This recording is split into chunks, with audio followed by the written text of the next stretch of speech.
powered by RVB.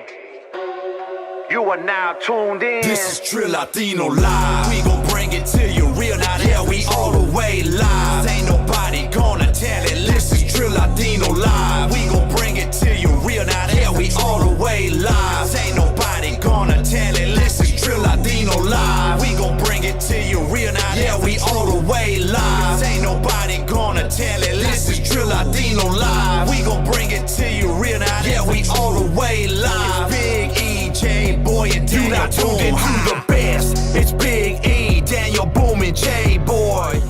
Welcome back, Trill Latino Live. Your boy DJ Big E, got my co-host J Boy McCoy, got Daniel Boom, got Jamson in the building, and another week, another dollar of quarantining. What do y'all think, man? How y'all been holding up, man? Still stuck at home? You know, us DJs jobless. So I'm ready to work, man. Get back to the clubs, man. Get back to the studios. Do some damage. I know, man. I feel you on that, Mr. J Boy over there working every day, working 2 jobs still, in week 100 of quarantining. So we might have to go work with him. I know, bro. You're not hiring. Man, they're hiring out there. You just gotta look for them. I know how to work all heavy machinery. Went off.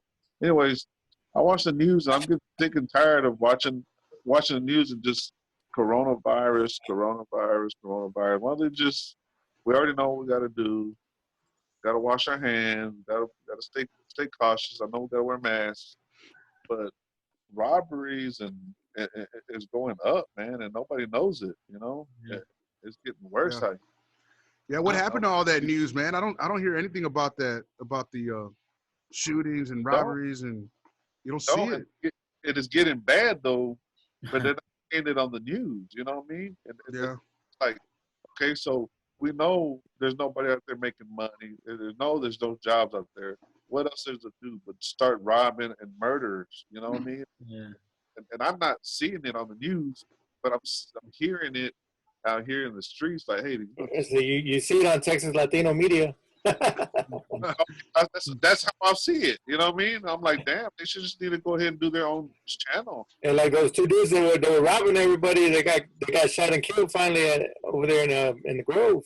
Yeah. Hell, like I said, I would have been. I'm always in the Grove every other time, every other day. And I don't know what's going on out there. Everybody said they've been doing it all week. I know. I mean, they're like, hey, man. So, I mean, East Dallas, you know, there's always things going on around here. The store got robbed down the street. I'm like, people just hanging out at these stores. So you think it's worse now that all this stuff is going on? There's more robberies and stuff.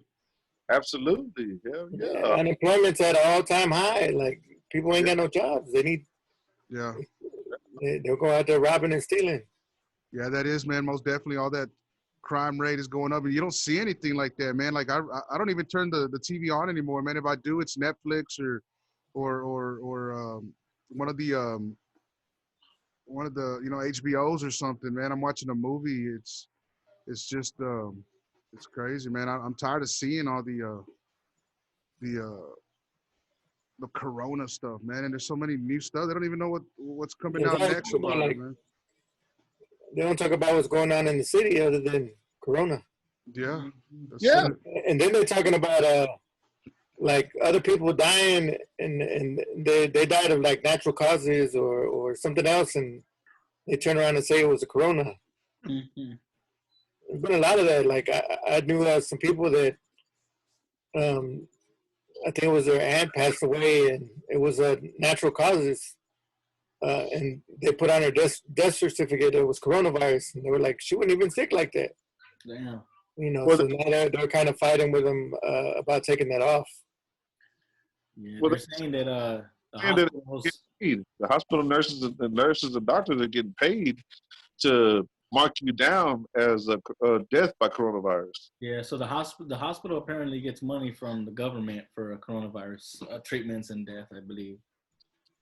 But yeah, that's what they're doing. That's not cool. Yeah, that's cases. I mean. And I'm not gonna lie, man. I see that, like, you know, friends and people on my feeds and stuff, man, and I see that their family member passed away, and I'm thinking in my head, first thing is going in my head, you know, is it from the coronavirus? You know what I mean? And Mhm. really don't know, man, but I mean, it's deadly though, bro. That virus is deadly, and not only that, our cases are climbing in Dallas, bro. They're like what 400 or some per day now. Yeah. Expected to be like 800 in a couple of weeks Oh, per no day. shit. It's They keep want to crazy. just open and open. Yeah, they do. Yeah, that's it. I don't get that. I don't get the I don't think we're ready for it, man. I really don't. I know I'm anxious to get back to work and start making money and stuff, man, because it's been hard on everybody, you know, and but I don't think Yeah, it's safe for us right now. Really yeah, don't. for sure. And I seen the No. story just yesterday. I think it was some lady. I think she was like 103, 104 years old. She just I guess recovered from coronavirus, and they were saying that also when she was a kid, she had Spanish flu, and she recovered from that when she was a kid. So I just thought that was pretty bizarre, man. That you know, Well, but those pandemics last. yeah, I don't know. But I think that was like in the early 1900, 1920 or some shit. I said, Yeah. any of y'all So, try drinking bleach? huh? I said, any of y'all try Yeah. drinking bleach? Damn. Some Lysol. Like, Hey, so the Meek Mill and I know I mentioned this name a lot, Tekashi 6ix9ine, man. It's just crazy to me how everybody's talking about him, man. What do y'all think about the Meek Mill diss track that's gonna be coming out, or has it came out? I don't know. I've heard about them. I've heard about their beefing, but I haven't really looked into it or. Hey, so Snoop was fighting the case. Like, didn't Snoop snitch back in the day when I he was fighting that murder case? No, Or that the don't thing count? that was no, that was what I read on that. When I read what Takashi put out about Snoop was Snoop called the police on Suge Snitch, Suge Knight. Knight snitch. for turning to No Limit. So basically, you just you still that's still snitching. You still Yeah, you that's called the snitching. cops. You still telling people about Snoop Dogg now. Why you don't understand what he keeps on doing is telling people's business. Yeah, He could have said, man, you know what, Snoop, but shut your mouth. I know shit about you, and I'll put it out. But yeah. no, he put it out there, so he snitched. So the thing is, I read that thing. Of course, they say it's falsified. People wrote it or whatever. But Snoop did come out with a video and told him this time, you better stop fucking with the dog. The dog gonna bite your ass. No shit. Our next guest, Dallas-based R&B rap artist, also known for her La Chismosa album back in 2018, Miss Sonia Kilo in the building. Miss Sonia, welcome to the show. Hey, you guys. Thank you so much for having me. First and foremost, thank you so much for inviting me. You're welcome. You're welcome. So how's how you been going through how you been doing throughout the quarantine and being at home this past, couple of months or few weeks? Honestly, like at first I didn't see it like this, but it was a big blessing for me that it happened the way that it did because I was so busy. Being an independent artist, you fund everything that you do, everything, unless you have a big investor, that's like pumping money into everything you do, but it's just me. So I honestly, this break kind of set me up for a really good second wave of things to come on, because I was traveling so much and I was paying for all of that and all of my promotion for all my upcoming music and hair and makeup artists and music videos. So it gave me a good time out to be able to create more and Right. then get ready for what's going to be happening in the next couple weeks. Mhm. Yeah, Do and you, also I think just allow you, I guess, to expand some of your content probably, and promote that stuff out there. Yeah, I got a lot of people that reached out to do virtual shows, which I was telling my team, I was just like, it's the craziest thing, but when you think about it, it's the easiest way to reach more people than me traveling to their city, because I would just be exposed to that city versus you know, being exposed to so many people at one time. Yeah. Right. It seems like it's more popular now. It seems like everybody's turning to the virtual meetings, and as far as artists staying more personal and personal with their fans and stuff. You know, I see that a lot. A lot of these artists are going to going live on their social medias. You know, it's a whole lot easier. Yeah. And actually, I didn't really want to go live on my social media by myself because I knew I didn't have the production behind it. I'm really big on making sure like my brand and all that stuff is like 100, A1. Like I don't ever just want to hop on there and be like, all right, you guys, I'm going to just sit here and, you know, do this show. I want to make sure like sound quality is good, that people feel like they're getting what they would see at, you know, in person, because once you show somebody something, they may never come back as a fan. Like that's it. Yeah. So you got one shot. And so I knew no matter what virtual show I was doing, I had to basically look at it as a big show. And I do that even when I go to, you know, other cities. I always look at everything like there's 100,000 people, even if there's just 5 people. Mm-hmm. And how did you get started into the music? What made you start singing and rapping? Well, I actually had been doing music for a long time.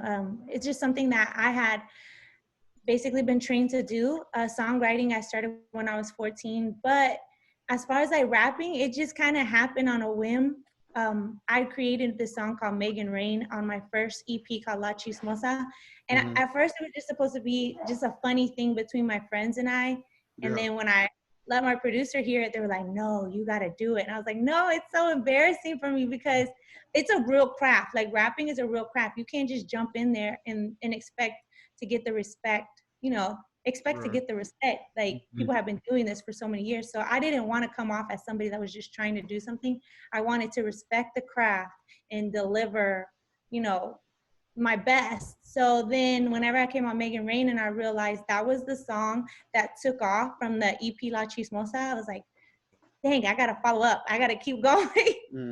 So that's where I continued to come out with the R&B and, you know, songs like Patty Cake, The Girls, Megan Rain. I'm about to come out with a whole nother project that's going to be solely just rap.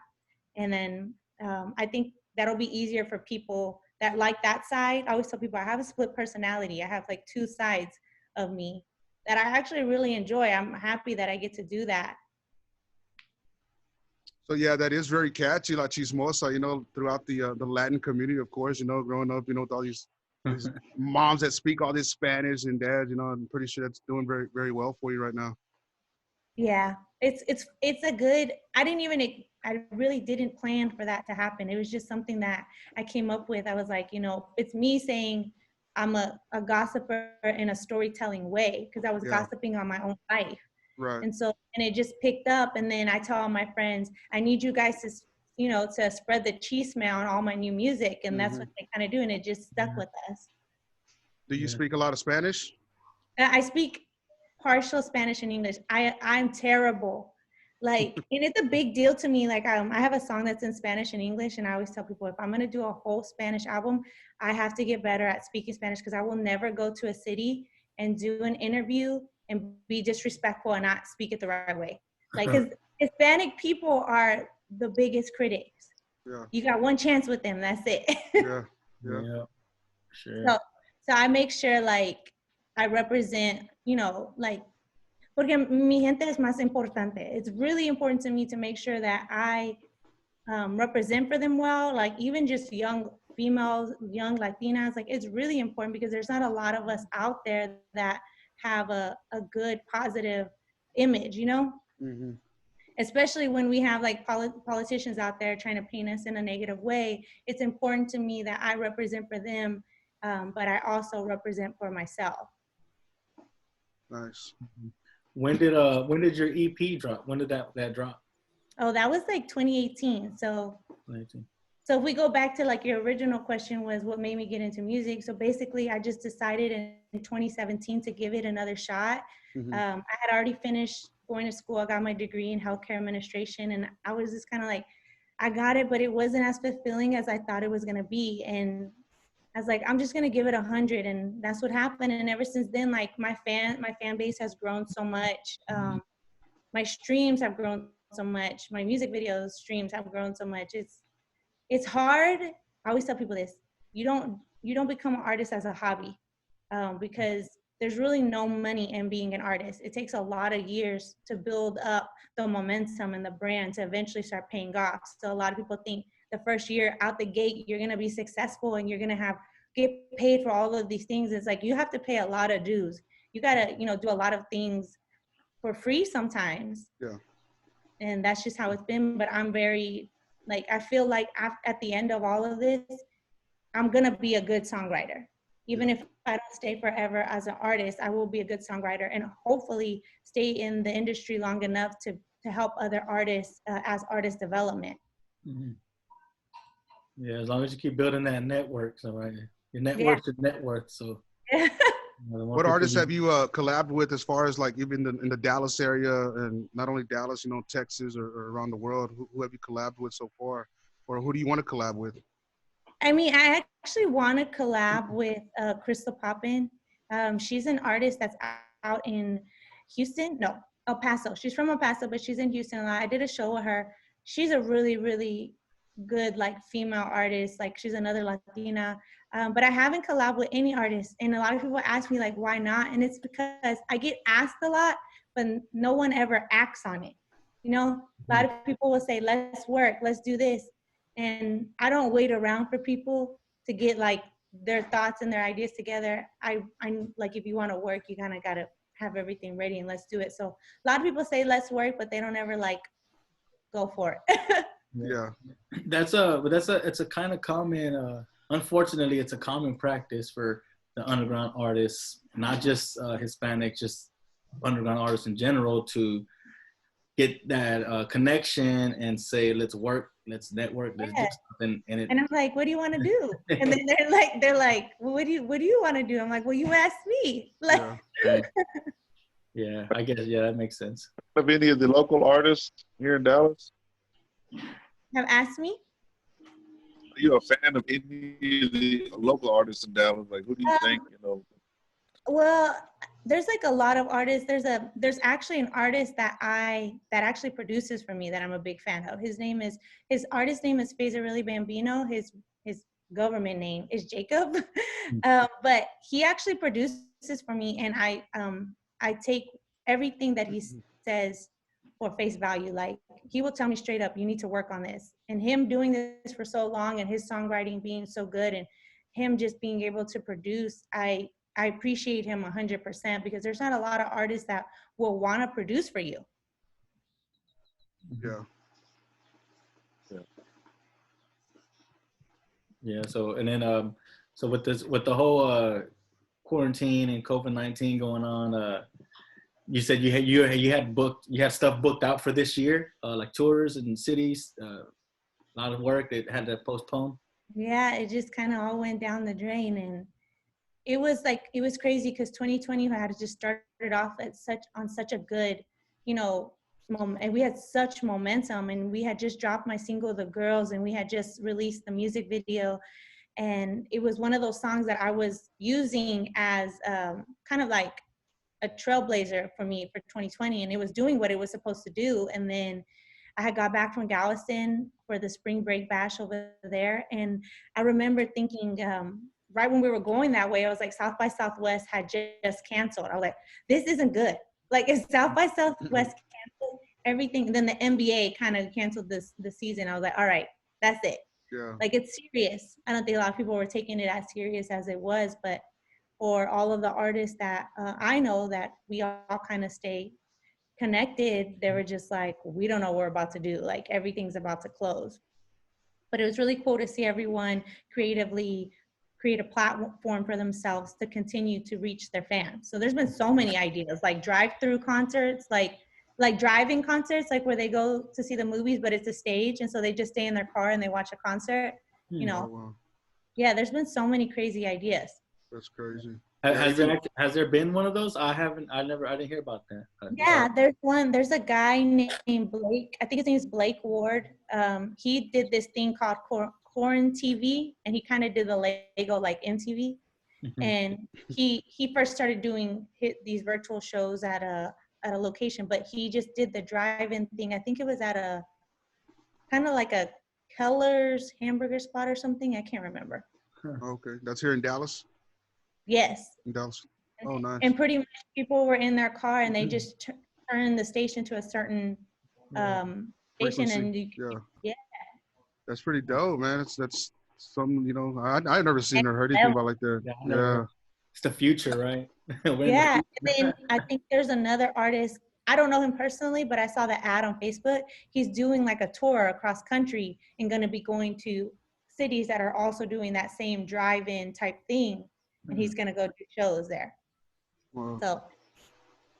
Do you have anything booked up already? Do you have any shows coming up as soon as everything opens up? I know a lot of different cities and states are opening up at different times. And well, there's supposedly the show that the Latins, well, it was supposed to be the Spring Fest, but I don't think it's going to be spring anymore when it happened. But with Frankie J and Baby Bash here at the Mesquite Rodeo, it's supposed to be getting rescheduled. So far, that's the only thing that I've heard that's getting rescheduled, and everything else.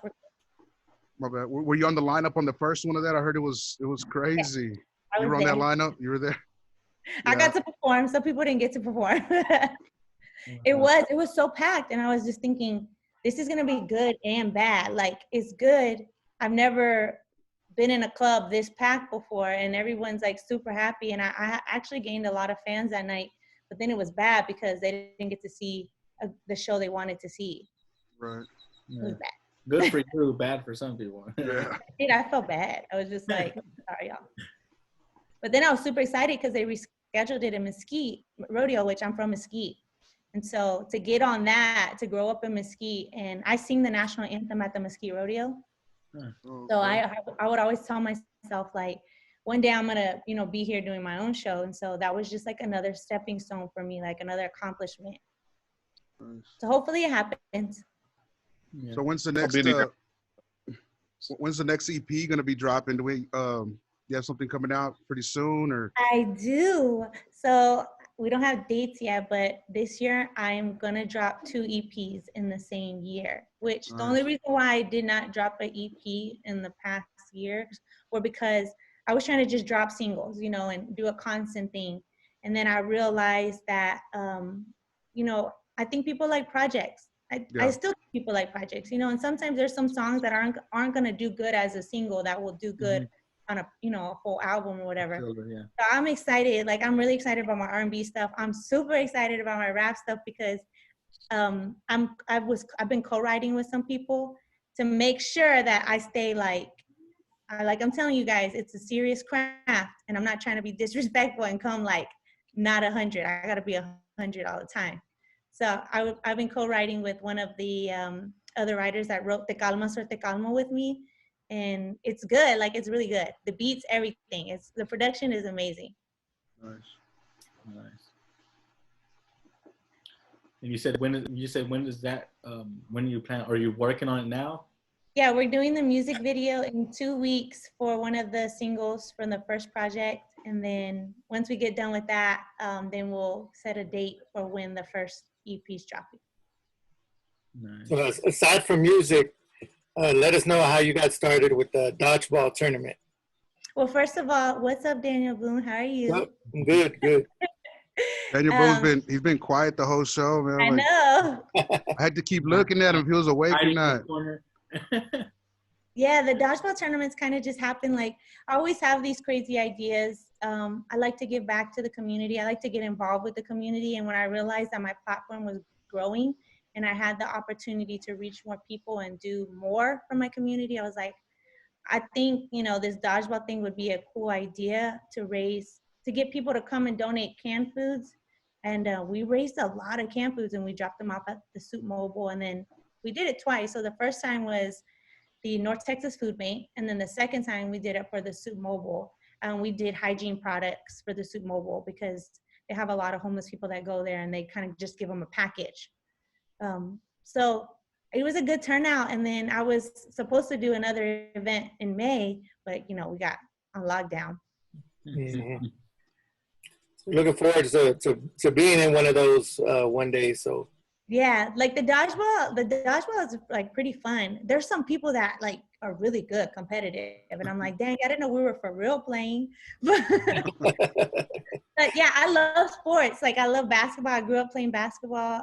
I was varsity, you know, in high school for like track and cross country. So I'm very competitive, and I like to get people involved, and I like to see families come out and get to enjoy things because there's not a lot of things that you can do in the community like that involve like just kind of free sports, you know? Yeah, that was a good idea, and I know it's an actual dodgeball, is actual sport now. Like I seen it on TV, like competitions. I'm like, what? So I never heard of it before. Like, and they're like throwing rockets at each other. I'm like, dang, I got hit with one time. I was like, man, this is serious. Yeah. And these happen in Dallas? They go on in Dallas or what? These dodgeball tournaments? Yeah. Oh, wow. Yeah. Man, I never love knew about them. I just remember the movie Dodgeball, man, and But that then one, still, yeah, and that one coach started throwing the tools at him, man, making him dodge them. Like, what the you can dodge a hammer, you can dodge a ball. heck? Yeah. I'm like, did you get that type of training? yeah, and that's what they were saying. And then I don't know if you guys know who Los Garcia is. High note, the Trapaletas guy. Yeah. I'm waiting for my paleta. He still hasn't made one of me. So I let him do his own little team, and me and him are very competitive with each other. We talk a lot of shit to each other. We constantly are going back and forth, but at the same time, you know, we support each other, but we just have this friendly like competition. So he got his little crew together, and he would send me videos of him training to get ready for the dodgeball tournament. And I'm like, you taking it too far. He brought his trapaletas out. He did good though. He did beat us. Yeah, you can check him out. Which video is he in? I know. Yes. For me, he's in my I Could Never music video. He did an appearance with the Trapaleta cart, but he just dropped his own project, I think like called Cinco, like 2 days ago or maybe last night. Yeah. Mm-hmm. Yeah, he's always dropping projects, man. He's a good dude. I've worked with him a few times. Yeah, he's really cool. He's really talented, and I always tell him like it's one of those things that you have to, you know, music may not always take off for you as much as like other things are. Like he's a really smart business person.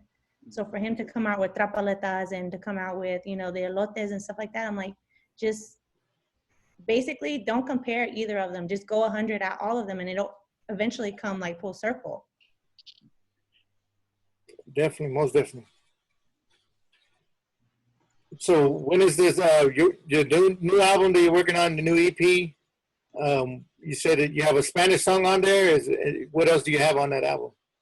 Oh, no, I don't have any Spanish music on it. I want to release a project that's all Spanish because the EP for La Chismosa had one Spanish song on it, but it's one of those things that you guys know, you know, some of you, I don't know if all of you guys are DJs, but you guys know how Latino urban music, you know, compared to like hip hop music, it takes off faster and it gets streamed more. And so I don't ever want to put another song out there that's 25% Spanish, you know? I want to put out a whole project and do it the right way. So hopefully like this year I can start working on it. Yeah, most definitely. Yeah, the Latin market is an open market right now, and being a Latina, you know, that's a plus for you. I know, like I remember Becky G, she had a couple of songs out that were all in English, and then it wasn't until she crossed over and just fully started doing Spanish that she took off. Mm-hmm. And it's not that I don't want to take off. Like I said, it's just one of those things that I want to do it the right way, and I don't want to just cross over and have somebody write for me and tell me what to say. Right. And then when it comes down to it, they're going to be like, her Spanish not that good. So where can we find your music? Let everybody know where they can download Sonia Kilo music videos and so forth. Yeah, on Spotify. I mean, I'm on Spotify, Apple Music, YouTube. I have my own YouTube channel, but you can go to soniakilo.com and basically all my links are there. My IG is at Sonia_Kilo, and I can't wait for you guys to hear like the new music. Cool, most so definitely. Kilo, how'd you come up with that name? Yeah. My real name. Sonia Kilo. Yeah, that's my real name. Huh? Her parents came up. That's my government name. It's a nice one. Sounds good. Like that's a catchy name for an artist. I mean, Yeah, I was just like, like to be completely honest, I have to do something in music. I was like, I can't just let this be on an office door, Sonia Kilo. Like, it's a cool name for an artist. I mean, my buddy talked about it. I think he did a video with some of the cars that did, and I said, who's the artist? It's Sonia Kilo, and we both looked at him. Man, that's a badass name right there. We want to see the ID. Right. I'll show you. I know. Let's see. We want to see it. That name. I always tell people all the time, I'm like, I get all my bills in that name, y'all. I'm mad at my parents. They didn't give me no cool name like that. No government name at least. Cool. I had to come up with mine. And then it's crazy because I get a lot of friend requests from people whose name is Kilo. Like, cause that's their nickname, or their dog's name is Kilo. I know. The funny thing though that's been happening lately on Facebook, I've been getting a lot of people that have been, I guess on Facebook you can say who your cousins, who your aunts and all that are. Yeah. A lot of people are putting me as their cousins. And I'm like, I'm not your cousin. Yeah, what Kilo you? I'm getting a lot of new cousins. I'm just like, hey, what's up, cousins? The wrong Kilos. Yeah. So most definitely, man, I appreciate you stopping in, and definitely gonna be looking out for your music, and make sure you send us the EP once they drop. I will. I appreciate you requesting my songs. Like, I appreciate anytime a DJ requests my music, I make sure I try to get you guys a service pack. So definitely when the EP comes out, I'll let y'all know. Yeah, I'm not gonna lie. The first time I heard you was when we were doing that interview for the Bump It Fishbowl? Radio. Yeah, Fishbowl. Yeah, and I was they were jamming it. Nina Jules was jamming your music. I'm like, who is this? And she's like, it's Sonia Kilo. You never heard of her? And I said, oh, I haven't heard of her. And she's like, man, I like this. It's jamming. And then when you came in there, and then I like the way, you presented yourself as well, real professional, and liked your interview. And I was like, yeah, let me reach out to her, grab her music, spin it a couple of times. It's crazy to be like, I've been doing this for 3 years in Dallas, and there's a lot of people that still don't know me. And I don't take that in a disrespectful way at all, because Dallas is so big.